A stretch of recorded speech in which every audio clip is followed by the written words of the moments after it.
Given 2x plus 3y is equal to 14, xy is equal to 8, find the value of 4x square plus 9y square. As I've told you before, these kind of questions usually require the expansion. They require the expansion of a plus b whole square or a minus b whole square. So, you should be very confident that if you have, seen these kind of question in the exam, this is the expansion that will be required. So, question 9th. Okay. So we are given that 2x plus 3y is equal to 14 and xy is equal to 90 is equal to 8. So I use the expansion of 2x plus 3y whole square is equal to, this would be equal to 2x square would be 4x square, 3y square would be 9y square. See, here there are students which feel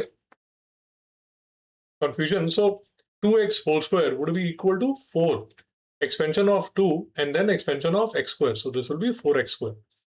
So 4x square plus 9y square plus twice of 2x multiplied by 3y.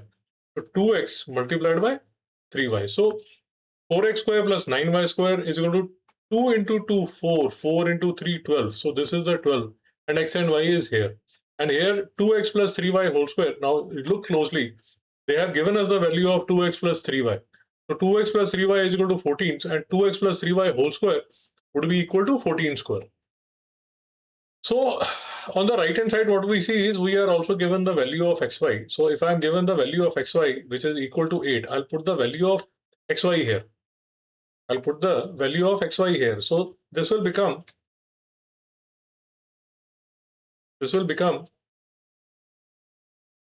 12 multiplied by 8. And I have taken this 12 multiplied by 8 on the left hand side. So 196, this 14 square is 196. So 196 minus 12 into 8 is equal to 4x square plus 9y square. Now look closely. This is the value that we want. 4x square plus 9y square. So 4x square plus 9y square, this would be equal to 196 minus 96, which is equal to 100. So the answer to this question would be 4x square plus 9y square would be equal to 100.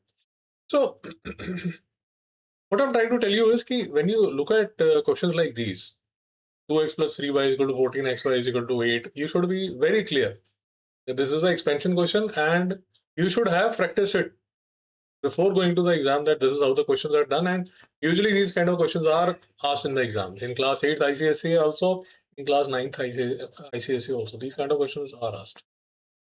Fine, so let's move to the next question.